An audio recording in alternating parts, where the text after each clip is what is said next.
Hello, my name is Professor Benavides, and I want to talk to you about making decisions with the Python programming language. I want to zero in on the if-elif statement and touch on the importance of indentation.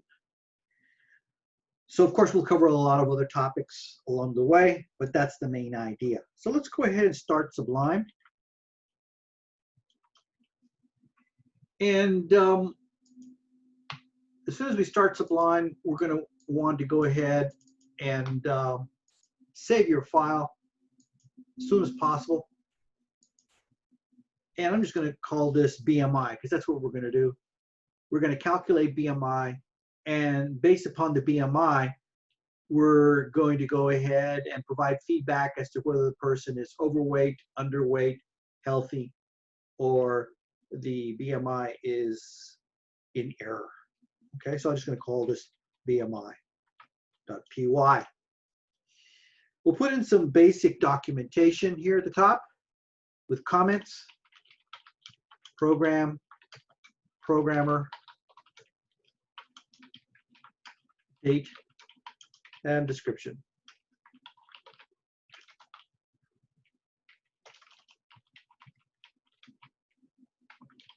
Okay, nice little separator line there, just for good luck, right?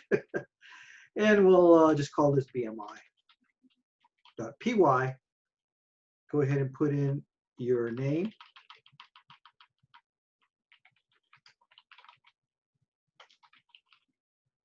And then the date. And the description.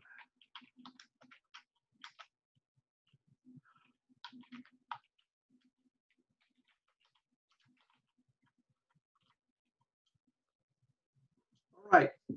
So one way to do this would be to ask a person, like say, for example, for their name, their height, and the weight.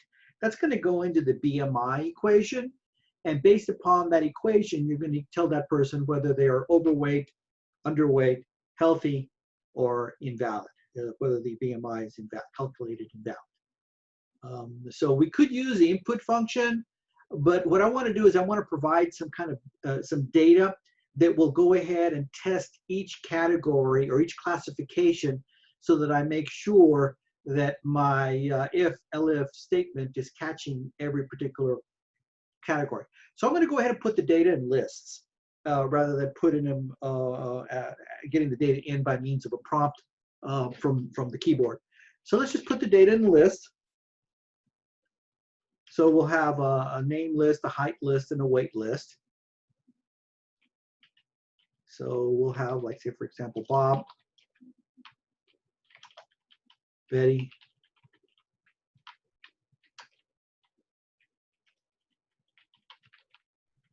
you can put in any names you want, and you can put them in with double quotes or single quotes.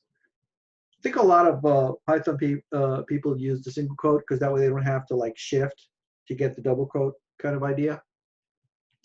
So that's, and then we'll do height. And these are the three main, well, we'll need height and weight to put that into the BMI.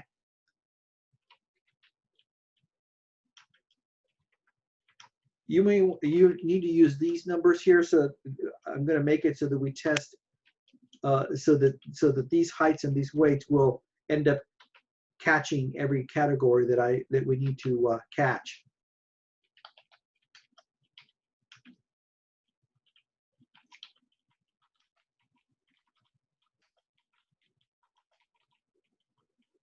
So it's kind of like if I had asked a person, hey, what's your name, how much do you weigh, and what's your height?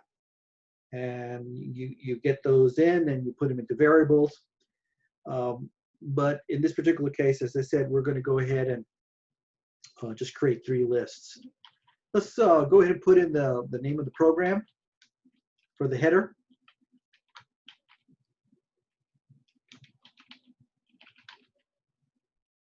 And we'll do a escape code of \new line.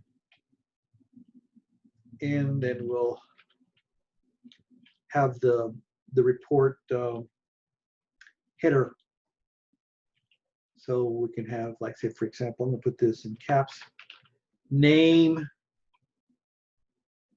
right? And then let's do a tab, take the caps off, BMI, and then we'll do another tab, and we'll go ahead and call that classification, right? That's going to be the feedback that we're going to give people as to whether they're healthy or unhealthy.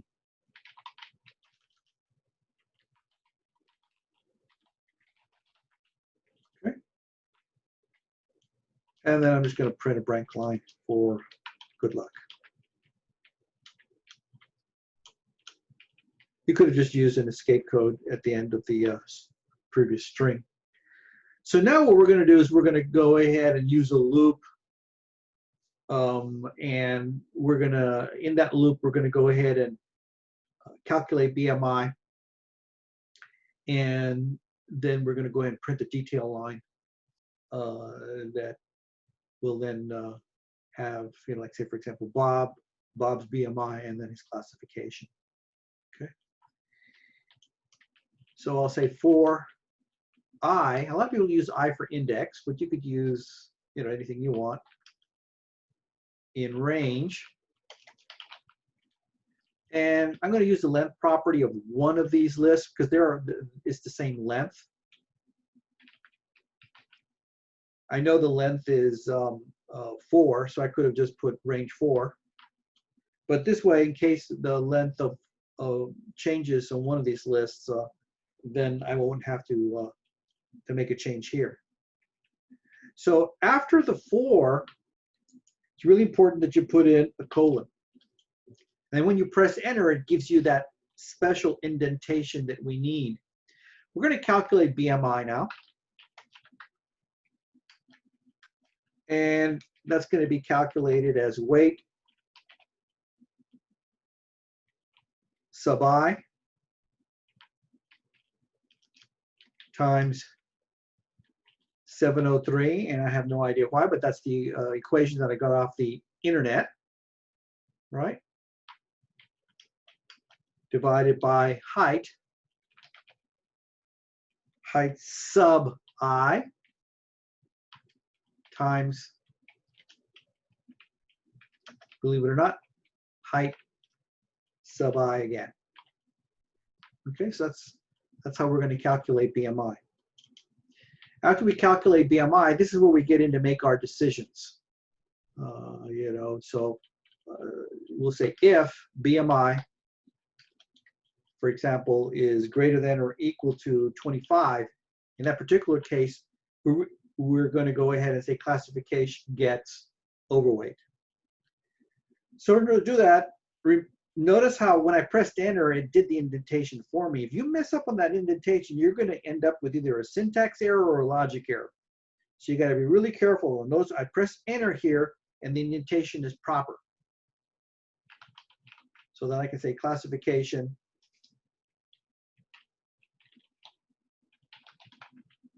gets, in this case, overweight. Okay.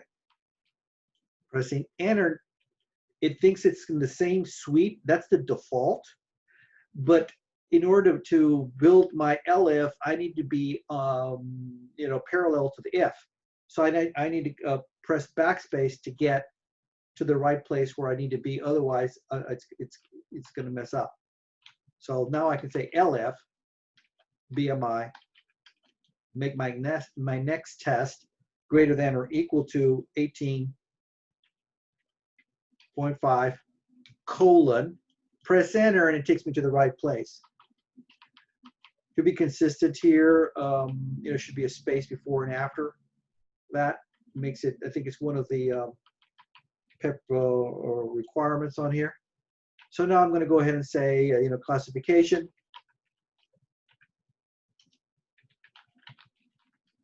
gets, in this particular case, healthy. Okay. See how it indents automatically to the right place because it thinks I want to continue in this suite. Now, suite means the same thing for you, those of you that are coming from a different language, means the same thing as block. And in other languages, like other C-based languages, we would use the open and close curly brackets, for example, in Java. But in Python, indentation provides us with that same information. So I need to press the backspace key here to build my next LF.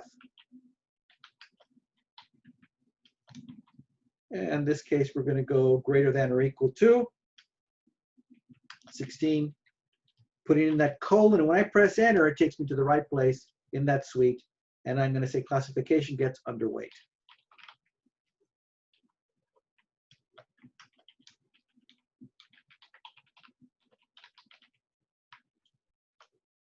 Again, here I'm going to have to press the backspace key.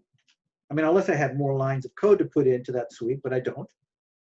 In this case, I have a keyword else that I want to put in here. That's going to be a catch-all.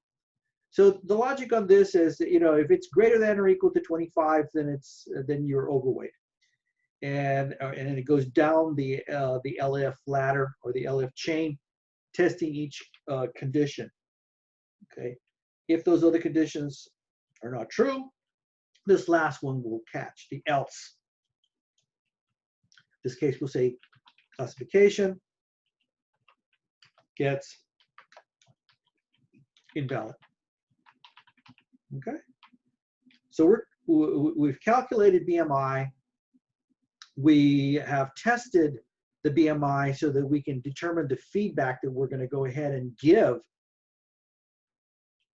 And now we're going to go ahead and print the detail line. Notice how the detail line is really important here. Needs to be, okay, that detail line needs to be indented properly. So I'm going to say print. I'm going to have an F string, a format string. And I use a double quote instead of a single quote because I'm coming from Java. So we're going to put the little placeholders in here of name, BMI, and classification. And then we'll use the index value for name, just like we used index value there for weight and height. So the little placeholder I'm going to put in here,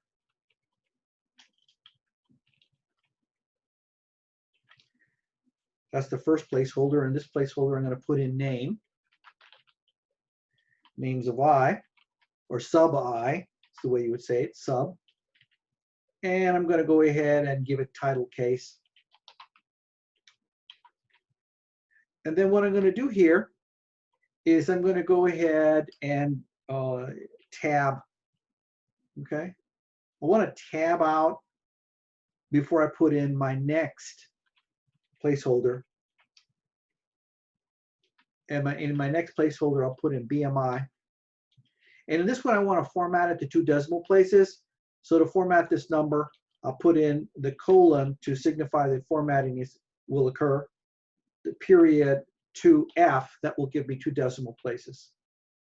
Okay. Then I'm going to want to go ahead and do another tab, \T, and put in my last bit of information here, which would be classification. So this would be the last placeholder. And I do want a carriage return at the end of this. So this would be \N. Those would be my escape. So these escape codes are used a lot here. I'm using \T for tab and \N for new line. Pressing enter and enter, and I'm going to press backspace here, and I'm just going to put a trailing print. You know, I like to end this with a print here. Okay. Well, let's run it and see what we get on here. But let's just go over what we did before we do that. I got 3 lists, and this I'm making this to be the equivalent of inputting 3 different things from people. Like I'll ask them, hey, what's your name? What's your weight? What's your height? Then I go ahead and put that. I use a loop to calculate BMI. you know, and I determine the classification. So as I'm looping here, I'm using the index value of weight and height to calculate BMI. Then lastly, I'm using the index value of name to specify the name, and I'm going to use this case method to show the name with the first character capitalized. And then I'll tab. And the reason why I'm tabbing for BMI and for classification is because I tabbed in the header above. And let's see what it ends up looking like. All right. So BMI program says name, BMI, classification, and Bob, Betty, Liz. So Bob is healthy, Betty is underweight, Liz is overweight, and Chris is invalid. And you may, or it doesn't seem like I probably needed that last print statement.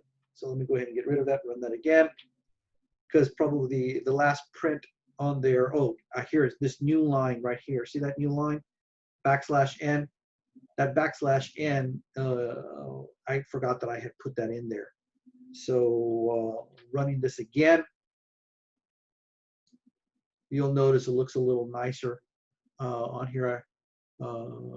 Everything's aligned on here. And to repeat, the main ideas here is, well, I want to highlight the if-elif statement, and I want to highlight the importance of indentation. The default indentation is 4 spaces, okay? And your editor will pretty much take care of that. You can change that. But what happens if you don't indent right, you're going to end up with a syntax error, or you're going to end up with a logic error. Like you'll get something printing, that shouldn't be printing. Or you'll get an error. Let's see if we can make a little error real fast, just to, like, say, for example, in this classification here, if I put that right there, let's see if it coughs or not. I don't. Okay, it did cough. It said indentation error. So if you don't go with the flow, and going with the flow, by that I mean this. I mean that you put in your colon and you press enter, and it takes you to the right place. If it's something that's going to be in that block or in that suite, as we would say in Python, fine. But if you need to start the something that's outside of that block, then you got to press the backspace key to align it to the proper place. Okay. So indentation is really important here inside the if-elif statement. It's also important also in the for in statement above here. Notice the indentation that I have there. If I were to mess up on this, it'll probably cough too. Like if I want to put this right here, let me try. It didn't like it. So how do I know where to go? You know where to go by, as soon as you put in that colon right after here and you press enter, it's going to take you to exactly where you need to be. That's what I meant by going with the flow, But if you forgot that, if you forgot this colon, let's say you forgot this colon, guess what? It's not good luck. You press enter, it's going to take you to the wrong place. And then your errors just they continue to complicate, right? So I'm just doing Control Z, get me back in there to the nice safe place. And then with the Control B to run this in Sublime. And my code or my program is finished. And hopefully I've impressed upon you the importance of indentation, spacing, and letting the editor help you be where you need to be. But other than that, that's how you make decisions in Python. The decision logic is pretty similar. You test a condition, and if the condition is true, what is inside that suite fires. Else if it goes on and tests the next condition, the next condition, the next condition, right? So that's all I have to say about these control structures, really. So thank you very much.